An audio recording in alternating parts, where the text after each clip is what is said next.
need to get Hey, welcome everybody to Hump Day Hangout, the 2022 Christmas edition. This is episode 423. It's the 21st of December, 2022. We just got one more episode of Hump Day Hangouts left in 2022, and then we will be rolling right into 2023. Now, that said, we got a lot of questions. I saw several already submitted. We're going to have more on the page. Although you can tell we're being a little bit more festive today, so I want to take a minute and say hi to the guys. I'm sure they've got some maybe some Merry Christmases and some Happy Holidays to toss out, as well as everything else. So Chris, starting with you, how you doing today?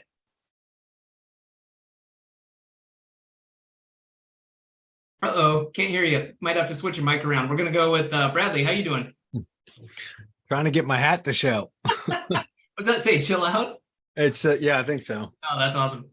Yeah. The other hat that I usually wear on these Christmases is a little bit tight and squeezes my head and gives me a headache. So anyway, glad to be here. Looking forward to the Christmas holiday. I'm gonna actually kind of have a quiet holiday because my daughter, I get her for New Year's Eve, or excuse me, Christmas Eve, Friday and Saturday, and then she goes home Saturday night because Sunday is Christmas morning. She wants to be with her mom, and then they're leaving to go to Florida for a week. So it's going to be kind of a quiet Christmas for me, which is fine.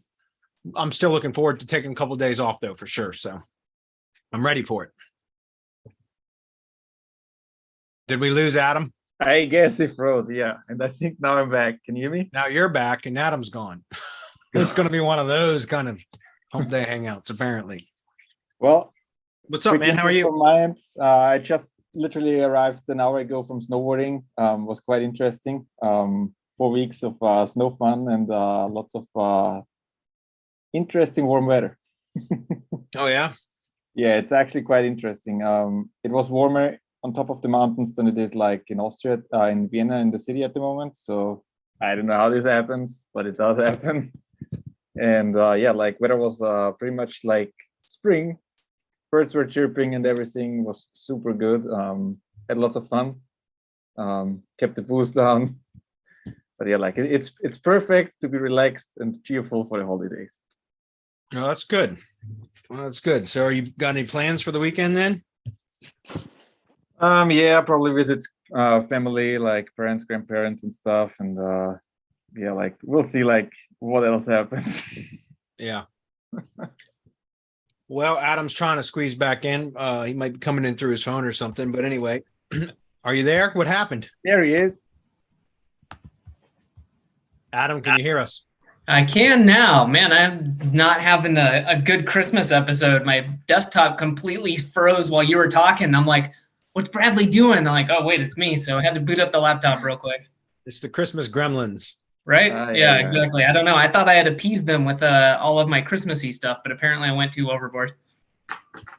Right on. Well, Chris just did his kind of whatever. So let's proceed. What kind of announcements do we have?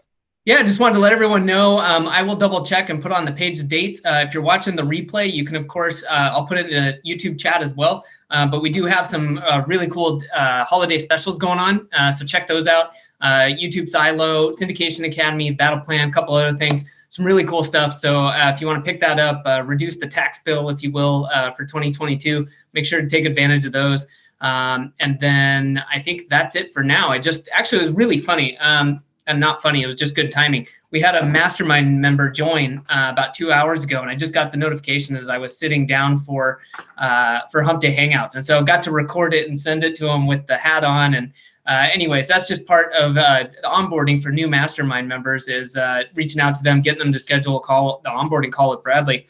Anyway, so we've had some great people joining over the past several months, in addition to the rest of the wonderful members. But wanted to say too, we've in the past years done a little bit of a push for the Mastermind at the end of the year, beginning of the new year.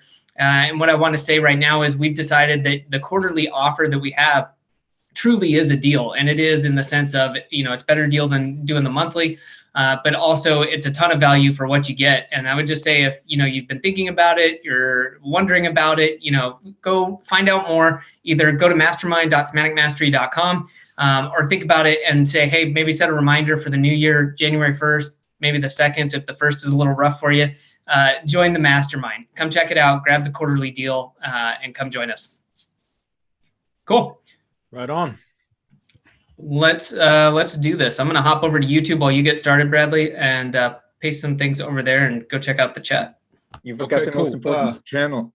You forgot the most important thing. So if you're not subscribed to our YouTube channel, Thank it's you. a good time to do that. Yeah, and hit the like button too. That Yep. matters. Actually, that Smash it. is more than that. Smash that like button, whatever. Anyway, I've been watching too many damn YouTube videos lately. So today, guys, before we get into questions, we do have a few pre-posted questions. And by the way, James, I saw your question in YouTube chat, or that you were not. You said the question. You tried to submit a question before, but it wasn't redirecting to the form. You were probably going to the live page. There's two different URLs now. There's HDHO, so semanticmastery.com/HDHO, which is the redirect to the live, the live Hump Day Hangout when it's live, or the replay from the week before, like when we're not doing it live. And then there's the HD questions. So semanticmastery.com/HD questions. That's the redirect to the questions form. So that's where you post any of your pre-posted questions. And I just updated the video description, the default video description for these now, so that's the first line of text in the video description now. It says pre-post your local SEO questions here, and it goes to semanticmastery.com/HD questions. So anyway, I know that seems confusing, but I'm going to go ahead and grab the screen. And before we get into questions, guys, I do want to cover something briefly. We did a pretty big promotion for booster pages several weeks ago now, which is Naaman Nelson's product. It's fabulous. I've had several people reach out and say, wasn't there supposed to be a bonus webinar or something? Well, guys, it's so simple. It's so there's really no need for a webinar. So I'm going to cover what I would have covered in a bonus webinar, which would have been silly because it's like literally going to take less than 10 minutes to show how to use booster pages, how I use it. Okay, so I'm going to do that right now, and then we'll cut this out. We'll send this to everybody that have purchased booster pages. If you haven't purchased booster pages, I'm pretty sure the annual deal or the lifetime deal is still there. I don't know. You have to go check the screen. Adam, if you want to drop the link in chat for everybody. I'm just going to go through how I use it. Again, it is so simple. That is precisely why I like it so much. And I'm just going to go through a very brief process of how, and specifically how I use booster pages and what to do to submit the RSS feeds, because that's the only way that I use it. So I'm going to show that to you now. I'm going to grab the screen. We're going to jump into that. It'll take less than 10 minutes, and then we'll answer questions for the rest of the time. That said, let's do it. Okay, so booster pages. Essentially, what I do with booster pages is very simple. I submit an RSS feed. That's it. I've got, 3 accounts now. I've got 2 of my own accounts, and then we've got one for Semantic Mastery. So I definitely use this a lot. All I use it for is boost boost RSS feed is the only way that I use it. So I'm just going to walk you guys through that today. I've talked about this every time I mention booster pages. Potentially this could be used as a tier 1 link source, meaning it could potentially link directly to your money site if you want. I don't do that. I prefer to use these links as an automated tier 2 and tier 3 link method. So I use this for a lot of my own stuff, for a lot of client stuff. Like we'll submit, I kind of have my own network, niche relevant blog network in different topical categories. And I always submit every single one of those RSS feeds from my blog sites to booster pages. Why I like booster pages is because everything is divided up or categorized into topical categories. Okay, so the way that you submit is you select the appropriate topical category. And again, the way that I do it is I just submit my RSS feeds from my tier 1 branded assets or from my niche relevant blog sites that I use for linking backlink purposes. That's it. Okay, so any one of my tier 1 branded assets that has an RSS feed that I publish content to, we submit those. Okay, so for example, I've got a lead gen project. By the way, guys, I'm probably January 3rd. I don't know about the 2nd, but January 3rd, which is Tuesday, I'm going to start streaming at my Twitch channel. So twitch.tv/Bradley Benner. I'm going to start streaming for either 60 to 90 minutes a day. For as far as I know, most every day in the week, or maybe I'll do Monday, Wednesday, Fridays, or Tuesdays and Thursdays or something like that. I haven't figured it out yet because this is new, but I'm going to start streaming for the month of January. I'm going to go through a whole entire process of rank and rent SEO. and it's going to be 100% free. You guys come watch. If you want to watch the raw footage on Twitch, you certainly can. I hope you guys have more important things to do than to sit there and watch me work for an hour, hour and a half every day. But I'm doing that specifically to give us some raw footage that we can then send to an editor, video editor, to kind of condense down into, turn it into training, training videos, training programs. And I'm going to go through the entire process through the month of January of rank and rent SEO, starting with selecting a niche, an industry, keyword research and discovery, building out once you discover the keywords that we're going to rank for with fairly easily is what I'm saying. Then I'm going to go through a process of building out assets to rank quickly, manually, but then that's only just for a lot of the people that are new or broke that don't have any money to invest. But I'll go through some manual asset creation for rank and rent, but then I'm going to transition to here's some tools that will automate this, which is, if you want to do this truly as a business, you're going to want to automate stuff so that you can do it at scale. So I'm going to go through the entire process. And then once we have the kind of multiple keywords that are ranking and starting to produce leads, then I'm going to go through the process of monetizing that, going through and how I identify potential renters or lead buyers, depending on how I monetize the assets, doing outreach, closing, getting them on the phone or, a Zoom call or whatever, and then actually closing the sale, getting them signed up so that they're, renting my assets or paying on a pay per lead basis, however it is that I'm going to do it. It's probably going to be rank and rent. So that's renting assets, but I'm going to go through that entire process. So I would encourage you guys to check that out, because I'm going to, and again, you don't have to watch the live footage. We're going to condense it, have it edited and turned into like training stuff that we can that I'll upload then to the YouTube channel. But if anybody's interested in that, by all means, I would encourage you to go check out twitch.tv/Bradley Benner. Okay. Anyway, as I was saying, guys, what I do with this is the reason why I brought that up is because I started to develop some kind of slides and training for that process. And one of the ones that I'm going to be targeting is Essex County, which is a county in Massachusetts, just north of Boston. I'm going to be covering that. So I've started kind of doing some testing over there and building out a little bit of branded assets that we can use to kind of speed the process up. So I'm going to use these kind of two examples. There's two rank and rent examples that I have on this Word notepad file, that I'm going to show you. And that is, if I just jump over to Firefox real quick, you can see like I've got a blogger. This is the one that I just started setting up, called Essex County Felling Pro for tree services in Essex County, Massachusetts. So this is a blogger account that I just had set up, I don't know, maybe 2 weeks ago, from a provider that I use for branded network properties. And that's just this. So it's very, very basic, very simple, and not much has been done to it. So it's got an RSS feed. The RSS feed for bloggers are this format here, as you can see it there. I use an extension in Firefox that's called Feeds in Page, so that if there is a feed, it will show a button right here that I can just click, and then I can click RSS and it gives me the RSS feed. Okay. So this is just an example. Another one would be Press Advantage organization page. Okay.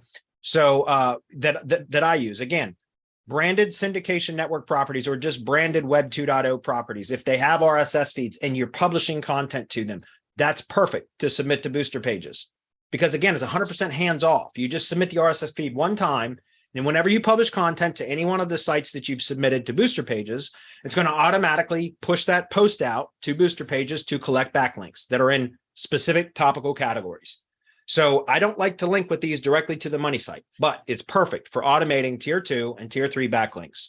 So I do my branded syndication network properties or branded blog properties, period. Whether we're syndicating content to them or not, I still have branded blogs that are external blogs that then we publish content to. Okay. And then also the Press Advantage organization page. All right. Those are, if you're using Press Advantage or whatever press release service you're using, if you have a media room or an organization page that has an RSS feed and you're publishing press releases, you can also submit that. Plus, if you have a YouTube channel, you can also submit the YouTube videos. And there's a YouTube RSS feed generator inside of booster pages. I'll demonstrate that here in just a moment. Okay. So I just wanted to share that with you guys. If we take a look, like I've got a press release feed here, but I haven't published any press releases yet for this organization. So I don't know that it will take the RSS feed if there's no posts present, but this is just an example of the Press Advantage organization page that I set up for this project. Okay. So anyway, inside booster pages, guys, it's drop dead simple. There's like Nothing you can screw up here other than selecting the wrong category. That's the only thing you can screw up. Okay. So I'm inside of one of my Booster Pages accounts. I'm going to go to Booster RSS feeds. Okay. Then right here, I'm going to click on add. I'm going to select an RSS feed. I'm going to use this Blogger RSS feed here. I'm going to paste that in and feed URL. Oops, wrong one. I must not have copied it. Try that again. Under the niche, I'm going to select the appropriate. Now I know because this is tree service stuff, for whatever reason, it's under remodeling, tree trimming. Okay, so there's a bunch of different categories in here. I'm not going to go through all of them. You get Booster Pages, you can go in and find the appropriate category. You can also click on this to see a list of categories here. This is another way that you can do it. You can show, click through, or you can do a search and try to find them. Anyway, point that I'm trying to make is there's a bunch of different categories, and there's some overlap. Sometimes there is a subcategory that is in more than just one category. So again, you just get familiar with it as you play with it. All right. Then under that, the description, then I would put in here, I'm going to say Essex Felling Pro Blogger. Just give it a description so you know what the feed is from the main menu. Okay. And I'm going to click update. Finish. Once I click finish right here, you click change active status. Boom. Now it's going to go in. Right now it's reading 0. But when I refresh the page after a few minutes, now it may be, I've noticed some RSS feeds will only start pulling in posts from the time that you submit it, any post published beyond that, like after that date, then it will pull it in. With some of these like CTRify RSS feeds, it will automatically pull in all of the existing posts in the feed. Okay. So again, if I refresh this, it still might be 0 right now. It is. But if I publish another post, it should show as 1. And in fact, if we come back and check this in 10 minutes, it might have the one post that's there pulled in. All right. So let's do it with another one. Here's another one this is just another Blogger feed. This was for one that I built out a little bit more. This is for Louisville. Sorry. I always want to say Louisville. It's Louisville. Felling Pro, which is again, Felling Pro is one of the kind of lead gen brands that I had set up. So felling.pro is the domain. It's fabulous. It's really, really short, succinct. Felling is a named entity for tree removal. So it's a really, really good domain. So anyways, this is the Blogger that I had set up. It was what's called the content mirroring method. I teach this in the Mastermind. But anyways, the RSS feed is this one here. So I'm just going to copy that. I'm going to go back over to Booster Pages, click add, paste the feed in. I'm going to put in Louisville or Louisville Felling Pro Blogger. Again, remodeling, tree trimming, because that's the appropriate category, topical category. Click update, click finish, click change active status. Boom, that's done, guys. That's it. So it looks like it's not pulling those in. Like I said, if I have it depends. Some of for whatever reason, some of the RSS feeds will pull in existing posts in the feed. Other ones, it will only pull in the post after it has been submitted. So anything published after that date. That's it, guys. There's nothing else to do. As I mentioned before, there is one. Let's do one more thing. Let's take a look at the Felling Pro channel. Let's grab the YouTube channel RSS feed. So we're going to click through this. So everybody wanted a webinar. You don't need a webinar for this. It's so simple. There's no real way that you could screw this up unless you pick the wrong category. So anyway, I'm going to take that YouTube channel feed and I'm going to go back to Booster Pages one more time. Click add. I'm going to click feed YouTube channel URL. Paste that in. Click get. Okay. It doesn't like the new format apparently. So that's that newer format of it. So let's go back and see. In fact, I should have that in my workbook. So let me jump into that real quick. And I'm just going to grab the channel feed in its normal format, not this newer version with the @ symbol, right? That's the playlist. I want the channel. So let me try that one more time. How else do I get the channel feed? That's interesting. I'm gonna have to play with that to figure out how to get the feed URL. I got to log into that account, I think. Stand by for 1 minute, guys. I want to get the regular, and I should have saved that somewhere so that I had it because it does. Apparently, Booster Pages does not like that new format of the feed, channel feed. So give me 1 second. I'm going to try to log into that channel. In fact, I'm going to go in through the workspace account that I have associated with that. Just a minute, guys. And I am logged in. Sweet. Okay. Resume share. So I'm going to go to YouTube. Your channel. There's the channel feed or channel URL right there. Okay. So one more time, back over here, booster pages.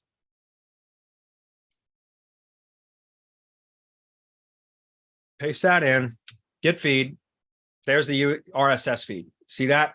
And in fact, if you take a look at that format, this way you could, I'm going to keep a note of that somewhere, but if you can see, this is the format of an RSS feed for a YouTube channel. So if you have your channel ID, you can always just duplicate, just append your channel ID to this format of the URL, and you will always have your RSS feed for the channel. Does that make sense? And by the way, you can find that, I believe, in settings. Advanced settings right there. Yes. Settings, advanced settings. Right there's the channel ID, guys. You see that? So if you know that this is the format for an RSS feed for a YouTube channel, then all you have to do is go to your channel, settings, advanced settings. Right there's your channel ID. And then you can append that to the end of that URL structure. And then there's your RSS feed, just so you know. All right. So anyway, back here, I'm going to click on, this is going to be Felling Pro YouTube channel feed. And I'm going to select remodeling, tree trimming, update, finish, change active status, boom. And if we check on this in a few minutes, like I said, I don't know if YouTube feeds actually pulls in existing content or anything that's published beyond that date. But that's it, guys. Very, very simple. So I'm going to move on. Hope everybody got their bonus value out of booster Pre-Christmas lesson. Perfect. Beautiful. All right, moving on.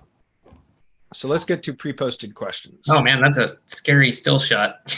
Let's quickly move on. I could always refresh the page. That's not much better. All right, right on. Yeah, Nigel, look at that. I love that comment. I think I might join the mastermind. Your free stuff is good, so the paid stuff must be shit hot. Yeah, the funny part too was YouTube was holding the comment. They're like, you know, we need to review this because of the language. It was really funny. I was like, yeah, that's funny. Come on. Thanks, Nigel. Appreciate that comment. All right, guys, let's jump into the pre-posted questions. Hopefully that was valuable, guys. Like I said, it's very simple. I'm not going to just jump on a webinar for no reason. I told you guys I told everybody that I would send that out. So we'll clip that out and send that to everybody that purchased booster pages. I love it. Like I said, it's all by topical category. It's perfect for tier 2 and tier 3. Potential, you know, Damon promotes it as being suitable to link directly to your money site, and perhaps it is, but I don't like to do that because I prefer to keep more powerful type of links that direct to the money site, if that makes sense. But I love it for tier 2 and tier 3. So, all right, moving on. Let me zoom in on this a little bit. Oh, that's right. You guys are seeing my screen. You don't need to see that. Now I'm done training. So let's just answer questions. First question was from Nick. He says, hi, Brad. Thanks for all your work. I am currently implementing your YACSS topical trust flow process. I'm interested in joining your mastermind membership.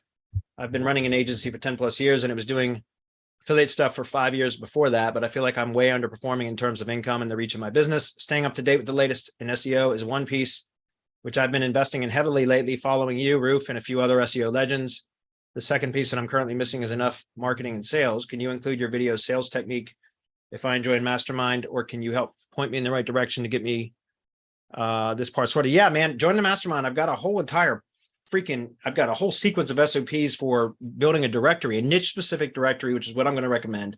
But part of that entire process is a video email process that I use for sending personalized video emails to prospects that come into my pipeline because of my niche directory, right? My niche specific directory. I started that process for outbound prospecting. Like, in other words, I built a niche directory that I use specifically for outbound prospecting. So I would use it with cold email. And originally I started doing voicemail drops and cold email, but I didn't like the voicemail drop side of things because I kept getting a bunch of calls from tree contractors that missed a voicemail call from my voicemail drop service, which is through High Level.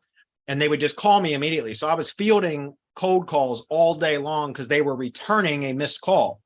And it completely destroyed my productivity. So I stopped doing the voice drops. It just went straight to cold email. And for the first year and a half, that's all I did, cold email, and started building up my Tree Care HQ SEO agency that does SEO for tree service contractors, doing nothing but outbound prospecting. And it worked great because it's a conversation starter with my ideal prospect, and it's not approaching them like in the capacity of a salesperson. It's approaching them as like a tech specialist with a directory site, just trying to confirm their information for their free listing on the directory site. Like, in other words, the cold email sequence is like, hey, this is Bradley with Tree Care HQ. We're just trying to confirm your company information for your free listing on the Tree Care HQ tree contractor directory. Can you please confirm the following information or provide updated, correct any inaccurate information? That's basically it. So it's not a sales pitch. It's like, hey, we're just trying to confirm your information so that your listing is accurate on the directory site. And that elicits a response from my ideal prospect. And that's how I did it first year and a half. And once they reply, then I have again, this is all in the SOPs, which you get as part of the mastermind. There's a whole VA, trained a VA on how to optimize their listings. Anybody that replied to my cold outreach, they go into the sales pipeline. And then my VA gets notified that there's a new lead in the sales pipeline. And then she goes and optimizes their directory listing on the site. So fleshes it out more, adds the logo, make sure that there's a little bit of a more thorough business description, marks their products and services based upon what she can find on their website or their whatever digital assets they have online. So basically flesh out the listing a little bit. And then it goes into the video email column, which is where I would send out a video email to the client, to the prospect, saying like, hey, just wanted to send you this to review your listing with you very briefly. And then I would transition, like I'd show them their listing and show them like, hey, this is what we did. If there's anything inaccurate or if you want to make any changes, just let us know. We'll do it for free. It's no problem. By the way, something else that we do for any contractor that replies to our outreach and corrects, either confirms or corrects the information, is we also generate what's called a local search grid report to show how your Google business profile is performing or not performing in search in your local area.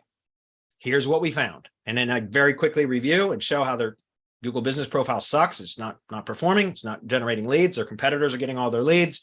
And then I say, if you stand by for a moment, I'm going to transition and show you kind of results that I've been able to achieve for other tree contractors that I work with. And that goes into another section of the video that is pre-recorded that just basically shows them results that I've been able to achieve for other tree contractors. Very effective. I've even figured out a way in the last few months on how to scale that to where it's not, you don't need to do a personalized, what I called a custom intro before. Like the common outro is the pitch. So let me back up for a minute, guys. If you guys understand kind of copywriting, PAS, right? Problem, agitate, solution. There's two components or two parts to the video email process. Again, 100% taught in the mastermind in SOP format. So you have standard operating procedures on how to do this. But before I was doing a custom intro, which was me recording a personalized video to that specific prospect, and it would range from 3 to 6 minutes long. And then there's the common outro, which is the pitch part of the video, which is basically me showing case studies or examples of what I've been able to do for other tree contractors. And then at the very end, it's the pitch. Like, hey, and the pitch was book a call with me, not to try to sell them on something. Like, obviously that's what the call is for, but the pitch at the end of the video was not like, hey, go sign up here or whatever. It was like, let's just have a conversation, book a call with me. Let's see if it's a good fit for us to work together, right? So that was the custom intro, which was the problem and the agitate part of the problem, agitate, solution framework. Do you understand? The first part is like, hey, here's what we published for you. If you see anything that you need that needs to be changed or you want to add additional detail, just reply back. We'll do it for free. But this is what we do for any contractor that replied back to us and confirmed or corrected their information. And that is, and then we identify the problem, then we agitate it. That's the custom intro. Then the outro, the common outro, was the solution. Here's the problem. I'm going to agitate that problem. Then I'm going to provide you with a solution or offer a solution. Does that make sense? So that's basically the framework. Problem, agitate, solution, custom intro, problem and agitate, outro, solution.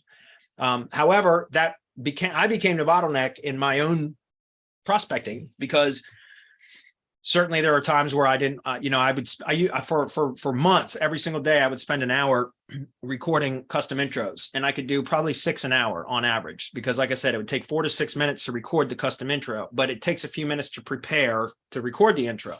So about 10 minutes per custom intro. So I could do about 6 per hour. And so I did that every day for Monday through Friday for months. And I started to build up my agency that way. But interestingly, what happened was the treecarehq.com ranked #1 for tree service directory. Should still be ranked to this day. So go check it out. Go Google tree service directory and see. And because of that, like this entire year, 2022, I haven't done a single bit of outbound prospecting. And I've gotten at least 2 leads, inbound leads per week from tree service contractors from that alone, at least minimum. So that means I don't even do any cold outbound prospecting anymore. I get tree contractors into my sales pipeline because my directory is ranked #1. Does that make sense? So again, coming back to what you were asking about, Nick, I would highly encourage you to come join the mastermind, specifically because if you, whether you end up doing the directory or not, which I encourage you to do, the video email process is part of what we do, and you can apply that whether or not you use a directory or not. I encourage you to do it because it is a very, very effective model strategy. We've got several other people in our group that have been implementing that, because again, I have a full sequence of SOPs. There's like 8 of them. It's a lot. It took me a year and a half to build it and kind of develop the strategy. And then it took me 6 months almost to build the SOPs. So there's 2 years of full work and development gone into this, and you get it all in SOP format, and can be done in if you put your head down and work on it, you can get it done in a month. You can build everything that took me a year and a half to do. You can do it in a month. If you take your time to do it, which a lot of members do, it'll take you probably 6 weeks. But once you're done, I mean, now you've got an automated prospecting machine. And like I said, I figured out a way to scale the video email part of it too. I started to say that and I didn't finish that thought, which is there's another way to do it, which doesn't require a custom intro for every prospect. And I teach that too. That was the most recent SOP that I added into that sequence of SOPs was about how to scale it where it doesn't require a custom intro recorded for every prospect. So anyway, it's a long-winded answer to say, yes, the video email process is part of the mastermind on top of a lot of additional SOPs that will help you to scale your agency. So encourage you to come check it out. Next question is from Gilbert. He says, hey, Semantic Mastery, I found a very good set of affiliate keywords for a niche and looking to build out an authority site, but I don't have much expertise in this area. How would you go about hiring a writer to help with this?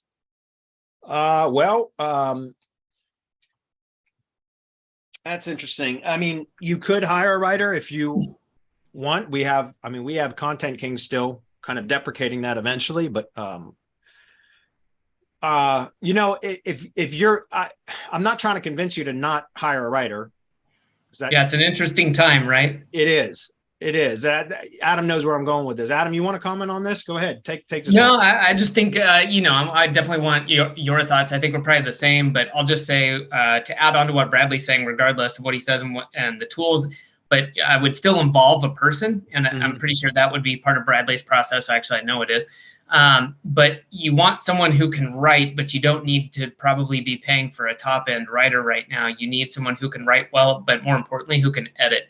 Right. And I think that in the short term, potentially midterm, is going to be the most important, is people who can use these tools, but then also possess some skills themselves to do some editing. So instead of coming up with the ideas, maybe you could teach them some of that as well, some of the idea generation, how to do keyword research, and then go get some of this written. And I'll kind of hand it over to Bradley now.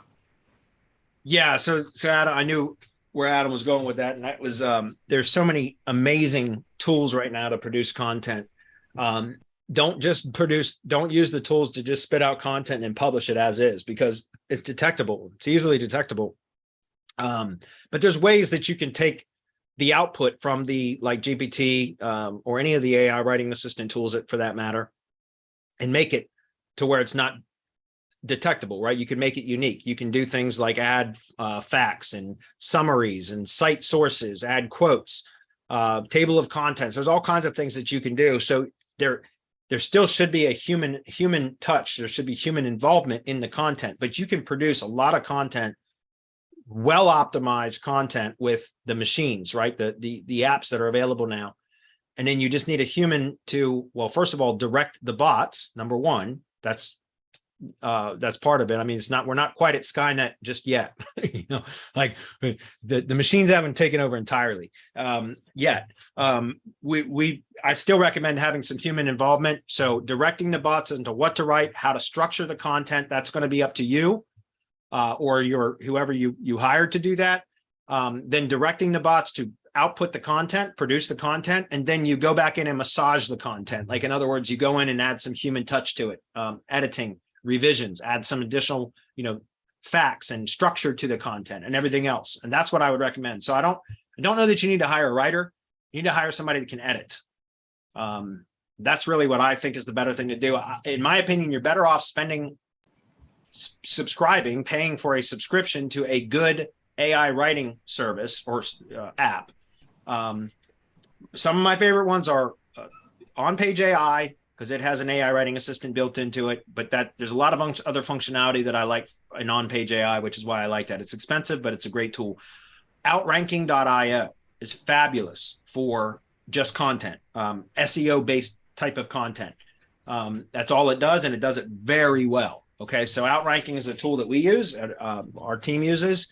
If you're going to take more kind of control on developing the outlines and everything else, it's hard to beat Jasper. Jasper's outstanding. My link building team uses the hell out of Jasper.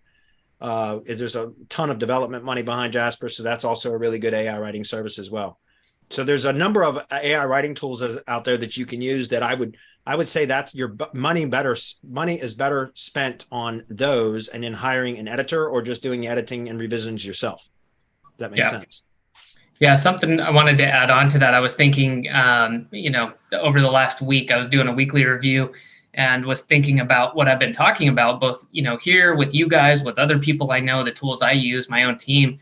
And I was like, man, over the holidays, I'm going to try to kind of think about how I can introduce this more to my team. For those of you who don't know, I do more email marketing, and that's where my agency experience lays. But I'm looking at how I can do this because I was talking in a group with somebody and we were discussing how, the tools are, blah, blah, blah, and then kind of what we're looking for next year. And I was thinking to me, it's more valuable to have a good writer who can use these tools and understands them than to have a really good copywriter who either won't use them, hates them, or doesn't know how to use them.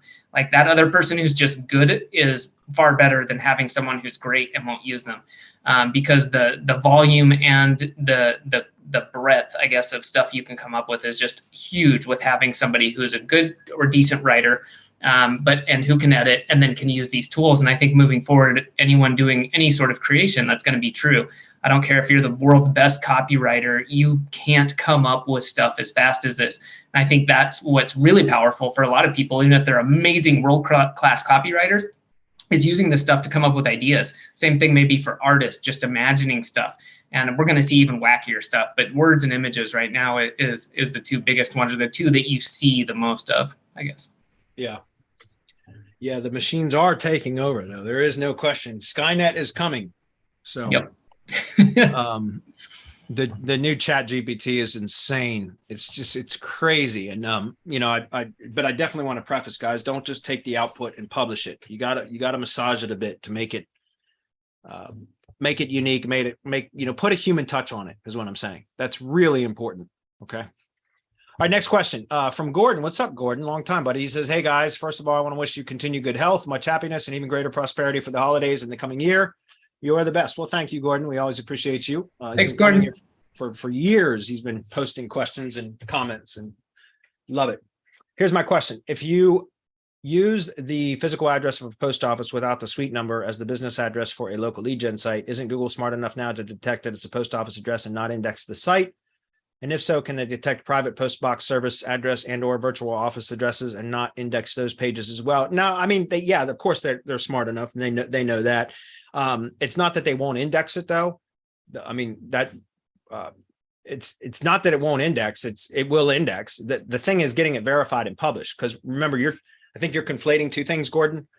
Indexing is like web pages. That's really not the problem with Google business profiles, the Google business profiles that's getting it verified and published. You understand? Like it won't publish now unless it's verified. So you have to verify it. And so can you still get away with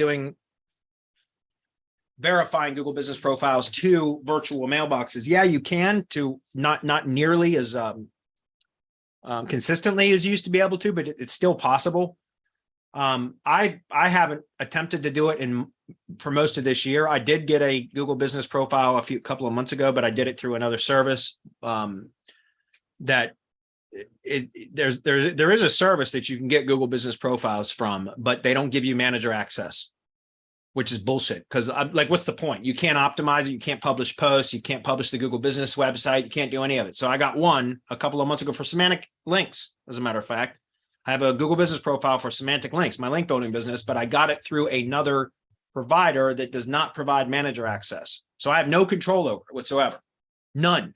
So it's basically worthless in my opinion. So I don't try to secure the Google business assets anymore. I'm just not even going to attempt to anymore. I'd rather just work on organic and Google ads kind of stuff for lead gen. And then when I find lead buyers for my own assets, then I can back into doing kind of traditional retainer based work for Google business profiles, because they have a real valid business, right? So we can optimize, verify, re-verify if needed. So what I'm saying is getting the Google business profile verified and published is not an indexing thing. It's a validation thing. Does that make sense? So, but yeah, can it be done? It still can be done. I've talked to several Mastermind members, or I've been on consultation calls lately as well. Anyways, I know that there are other people doing it. So it can still be done. It's just harder now because Google often, or most of the time in the United States, is going to require video verification. I'm not going to share it here, but in the Mastermind, I've heard, what I'm saying is I can share what I've heard in the Mastermind. I'm not going to share it here, but I've heard from recently from a few people that a couple of things that they've done to be able to still get around. They're able to video verify fake GMBs or fake Google business listings. So again, I don't want to mess with that anymore. I really don't. I mean, as much as I love the lead gen side of business more so than client work. Absolutely. But that's why I'm going through this whole process starting next month with the kind of rank and rent SEO. I've been working on this for months, working on kind of a different method that does not require Google business assets to still be able to build and expand my lead gen business. And that's what I'm going to be teaching on next month. Free, publicly available. Okay. That training is going to be publicly available. And I'm going to go through the whole process from start to finish, soup to nuts, on how to do build a rank and rent SEO business. 100% free, guys. You guys can all see that training. Okay. And so part of the reason I'm telling you this, Gordon, is because I wanted to change my strategy to get away from trying to do all this spam GMB stuff. I'm tired of trying to secure listings and putting a bunch of work into it just to have them suspended. And that is bringing me back to your question. You can still publish these kind of listings and get them verified. It's more difficult, but if you are able to, it's still possible. And if you are able to get them verified, there is always that chance that it will be suspended. Less likely from a post office, although that can happen. I had 4 of my, the oldest lead gen asset I ever set up, the very first tree service lead gen asset I ever set up, I set up in 2014. And that just got suspended earlier this year, like maybe 4 or 5 months ago. I had that son of a bitch for 8 years. It produced really good revenue for me for 8 freaking years. And it got suspended earlier this year. And that was registered. That one was to a virtual mailbox, a UPS store. I had 3 others. I had 4 from one brand. I had 13 locations for this one brand. And I had 4 of them suspended in a 24-hour period. And one of them was a UPS store. 3 of them were post offices, PO boxes. And I still got 9. But 4 of them were, I thought they were going to fall like dominoes. When I saw 4 of them get suspended in 24 hours, I was like, well, I guess I'm losing all 13. And apparently I've still got 9 of them, which is interesting. I don't know why those 4 got suspended, but they did. And it was not, I didn't do anything. One day I just got a notification. 4 of them might've been suspended. So that's why I'm saying, why bother with that? I don't want to do that shit anymore, man. I put so much work and effort into those Google business assets, and they produced well for me for years. So I'm not complaining about that. But I don't like doing work that then can be taken, like the rug can be yanked out from underneath you at any time, right? And that sucks, man. You put effort and time and money into it, and then all of a sudden it's gone in an instant. And I don't want to deal with that shit anymore. So that's why I've not tried to do that all year long. Instead, I've been working on developing a method that uses organic properties and ads, paid traffic, to generate ranking or lead gen properties that then I can monetize. And the lead buyer, or whether it's a lead buyer or somebody that's renting the assets or whatever, that company is a real valid company. So they have a Google business profile or can verify one because they're a real business. And so therefore, why not build a rank and rent or a lead gen business based on stuff that Google's not going to yank out from underneath you or suspend. And then you can always back in and do what I'm calling a hybrid model, right? Lease out your assets or sell on a pay-per-lead basis that you own and control. And then once you've developed established a relationship with whoever your lead buyers are, you can always upsell them on, hey, you got a Google business profile, right? Well, I can rank your Google business profile so that you're getting leads from my assets and your own asset. And I can do that for $800 a month or $1,000 a month or $500, whatever it is that you decide you want to charge. The point is now you're getting lead gen or rank and rent money for your own assets, and you're getting money from optimizing their Google business profile, which you don't have to worry about being suspended, right? And even if it does get suspended, it's a real business. You can re-verify it if needed. So that's the whole point that I'm trying to make, is like, we have to evolve. I know there's other people that are still just strictly on the Google business side of things. That's fine. I don't want to deal with that shit. All right. I don't like losing my work. It hurt. My feelings were hurt when the first tree service location got suspended, man. I was like, son of a bitch, that thing produced for years and now it's gone, so anyway, and it was my first one. So anyway, hopefully that makes sense. I would encourage you not to try to force that if possible. There's other ways to do it. So follow me in January and you'll see that. All right, moving on. That was a good question. Next one. This one's from Will. Do you think URL shorteners like adfly or shortest that have an ad countdown before redirecting are a viable thing for extra revenue when sharing our blog content or syndication networks with relevant content? If not, what's something we can do to make money from linking out to URLs, either our own or others? Yeah, I don't know what you're asking about, Will, seriously. Do you think URLs, let's see, would be a viable thing for extra revenue when sharing our blog content? Yeah, I don't know what it is that you're trying to do with your blog content. Like, are you promoting affiliate offers or something? Then perhaps, but like for local stuff, I don't see how you would gain revenue for that. And that's what I do, is local SEO, local lead gen, that kind of stuff. So I don't know how you would monetize local blog posts with a redirect. So you might be talking about like affiliate offers or stuff, and in that case, perhaps, but I don't really do that. You guys have any idea or any thoughts on this, Chris? Not on my end, sorry. Okay. So sorry about that, Will. I'm not sure that I could help you with that because I don't see a way to monetize local content with redirects or with countdown timers or whatever. Perhaps maybe if you got an offer that, hey, 10% sale goes away at the end of this, I don't know, maybe you get more leads that way. Perhaps it'd be worth, scarcity works. If that's what you're asking, scarcity does work. It's a psychological trigger, right? Fear of missing out, FOMO. So it absolutely works. That's why you see it so often, especially in the internet marketing world, because it works. So did we just lose everybody? No, you're still here, Adam. All right. Yeah. And so I don't know, something I've done in the past with social media posts for clients is using those redirect URLs that have like an overlay feature to where you can take other people's content and then create like an overlay on their content with your own redirect URL so that you can share their content, but it's through your URL with a redirect, or an overlay, like a call to action overlay on top of the content.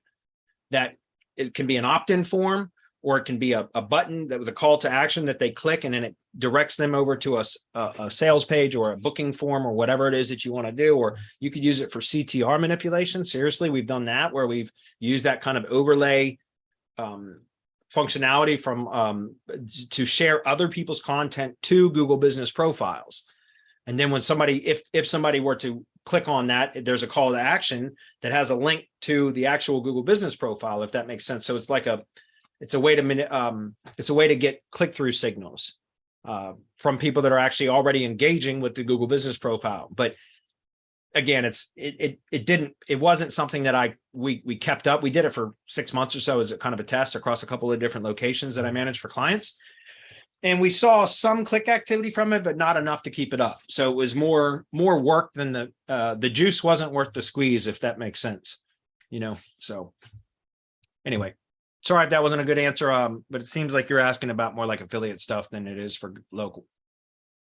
Next question is from Brian. Brian says, is there a way to access Google Business Site for clients? Ever since they changed the interface, I can't find a way to add or edit the content. And for new clients, there's no way to create a business site.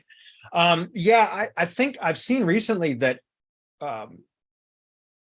for new Google Business Profiles, I don't see a way to, I've seen in a couple of profiles, not all of them, but a couple of them that you're right, there's no way to even create the site that I'm aware of. The buttons are missing. But let me just pull up something real quick, and I'll grab the screen in just a minute. But I've got a YouTube video on a channel that I just added last week or maybe 2 weeks ago about how to access from the new SERP manager, right? So Google Business Profile, they're forcing us to manage the profile in the search results page now, or you can do it from Maps too, I think. I always do it through the Google Business, or excuse me, the search engine results page in Google. But I did a video, it's on our YouTube channel, about how to access the old profile manager from the new SERP feature, right? But I'll just show you how to do that right now live, okay? So sorry, let me grab the screen if I can figure out how to work Zoom. It's like my first time. All right, so here's my here's one of my Google Business Profiles, right? So if we click into Edit Profile, so you just do a brand search in Google Search, okay? And it should pop this if you're logged into the account that manages it, or an account that manages it. Then you click on Edit Profile, and you scroll down to the website section. You click Edit. Right there is where you manage your Google Business website. This brings you into the old profile manager. See that? This is the old profile manager. So once again, just because I know I went quickly, go do a brand search, be logged into an account that is managing that Google Business Profile. Do a brand search. This should pop up. Once it pops up, you click Edit Profile. You're going to scroll down to the website section. Click to edit. Right there, you'll see you have created a website with Google. You click Manage, and that takes you into the old profile manager. Here's where you can edit it. You can edit the themes, you edit the content, change the URL, all that kind of stuff. Does that make sense? So that's the way that you do it. However, as I agree, I have seen on a couple, not many, but I have seen on a couple of profiles recently that this is not even there. And I don't see a way to add it either. So perhaps Google's going to take that away from us, and maybe they will. And if so, so be it. I've used the hell out of it for the last few years. Still to this day, use a lot for link building and everything else. But if they take it away from us, so be it. We move on, Hopefully that was helpful. Okay, back to the questions. We're almost done. We got a couple questions over there. Okay. This one's from Mike. Mike says, tier 2s. For tier 2 links, what anchors do you recommend? Or do they not make any difference? Finally, having learned more about topical trust flow and NLP categories, thanks to you guys, should tier 2s also be topical trust flow relevant? Okay. Sorry, I saw another question pop up and it distracted me for a minute.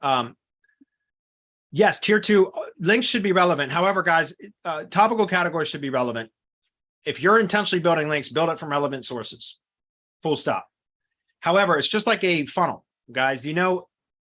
When you're dealing with like keywords, when you're optimizing for content, there's different categories of keywords, like different intent, keywords with different intent, or for at different stages of the sales cycle. So for example, there are informational type of queries, which is like top of funnel keywords, right? Those are the type of keywords where people are just trying to collect information, gather information about a topic, right? And then there's middle of funnel keywords, which are the type of keywords where people are a little bit closer to the purchase side of things, right? They've gathered some information and now they're looking more specifically about, like, so for example, in the tree service industry, like, potentially tree removal right? That's an informational query. It can be an informational query that can have other intent too, but the tree removal is kind of like, Google doesn't really know what is the intent of that keyword. It thinks there might be some local intent there, but it could be somebody just looking for information about tree removal, not because they have a tree that needs to be removed. Does that make sense? There's a difference between, so here's another version, like tree removal techniques. That is absolutely an informational type of query, not something that has really local intent, right? But then like a middle of funnel keyword would be like somebody that has already understood, like they've gathered some information about tree removal. Maybe they know that they've got a tree that they perhaps need to have removed in their that might need to be removed. They're not sure, and they're trying to get some ideas as like, okay, well, what do I have to do to determine if this tree really needs to be removed? So maybe they'll do some searches like tree removal cost, right? The average cost to remove a tree, things like that. So that's more of like middle of funnel type of keywords. And then the bottom of funnel keywords are the ones that are like with specific intent, commercial or transactional intent, right? Like tree removal near me, or tree removal service plus city, right? Things like that. Those are the types of keywords that has clear intent that they're looking for a provider to perform tree removal. Does that make sense? So there's top of funnel, middle of funnel, bottom of funnel. I always treat topical categories the same way. So at tier 1 links should be like bottom of funnel. In other words, the most specific topical trust flow categories should be matched up with what are the NLP categories that you can use a tool like On-Page AI to determine. Google has classified the content of your target asset, your target page. You can run that through the link relevance tool or the predictive guest post tool or whatever inside of On-Page AI, and you get your NLP categories. That's what Google has determined the topical categories are and assign them to that content. Now you can look at whatever tier 1 links you're going to be building to that content, that page. You want to try to match up topical trust flow categories. They're not the exact same, but they're very closely aligned. You can find a similar topical trust flow category most of the time. That would be the most appropriate type of category. But guys, it's not just about the topical trust flow. It's about the content published too. That's just an indication of what the relevance of the external backlinks are to that property. That's getting into the weeds. I don't want to get that far into it. But what I'm saying is, whatever you're going to link to direct at tier 1, which is linking to your tier 0 assets, your money site, Google business assets, whatever, you want that to be a perfect topical category match. But at tier 2, it can be a bit broader. So again, at topical trust flow, for example, Majestic's metrics or topical trust flow, there's like, back to the tree removal example, business, construction, and maintenance. So business is the top level category. Construction and maintenance is the more specific subcategory. Another one is business, agriculture, and forestry. So agriculture and forestry, subcategory. Business, top level category. So essentially, I could do business, construction, and maintenance at tier 1. I could do business if I wanted at tier 2. I'd still think that's a little bit too broad. I would probably do something like business, industrial maintenance or whatever, industrial maintenance and industrial, whatever that other category is, but something that's still relevant, but it can be a little bit broader at tier 2. And then at tier 3, it can be even broader. Does that make sense? Again, it's just, you always want to think of it just like the same way, top of funnel, middle of funnel, bottom of funnel. The closer you get to tier 0, the more relevant the topical relevance match, the more you should match the relevant categories, the topical categories. Hopefully that makes sense. I said that weird. So anyways, that's what I always do. What anchors do you recommend? I can point this out really fast and I can post this in chat, guys. Stand by. And I know we're about to go run out of time, but this is a local link building diagram. This is a rule of thumb. It is not hard and fast rule. In other words, this is just a guideline. This is what I use for my own kind of link building methods, which is at tier 0 or tier 1, which links to tier 0. We do branded assets with, which are typically branded assets. You can also have tier 1 links that are not branded assets, but specifically from branded assets, we link with brand or URL anchors, mostly brand. I don't like to use URL anchors really at all, but I like to use brand anchors to link directly to the tier 0 assets. At tier 2, we go heavy on target anchors. It's not 100% target anchors. What's the difference? A target anchor is a keyword plus location modifier. So keyword plus city, city plus keyword, or keyword plus near me, or one of the variants of near me, in my area, close to me, around me, nearby, etc. All of those are location modifiers. So that's a target anchor, keyword plus location modifier. Then there's topic anchors, which are keyword only. So product or service keywords without location modifiers are topic anchors. You guys understand the funnel. So at tier 3, topic anchors, keyword only. Tier 2, target anchors, keyword plus location modifiers, becoming more specific, right? Tier 1, brand anchor, because that's the safest thing to do. So you can push keyword and location relevance out at these other tiers that you push through branded anchors to your target assets. Does that make sense? So that's kind of the way that I do. Now, guys, again, this is not, don't do this 100% of the time. That's unnatural. Mix it up, right? We also do some target anchors at tier 1. We also do some topic anchors at tier 1. We also do topic anchors at tier 2. We sometimes do branded anchors at tier 2. So you want to mix it up, but this is basically the kind of structure that I use for link building, for local link building right here. So I'm going to post this in chat, and then we'll answer these last couple of questions and wrap it up. And it's got dark as shit in here. Anyway, so that's the local link building diagram. Hopefully that makes sense. All right, guys, a couple more questions and we're going to wrap it up. The next one's from Robert. He says, hey, Bradley, thanks for everything you share. In your opinion, what do you think is the best way to utilize YACSS for local? What is the best way to create pages with map embeds? That's a bit of a loaded question, especially at already 5:01. So we're already a minute over.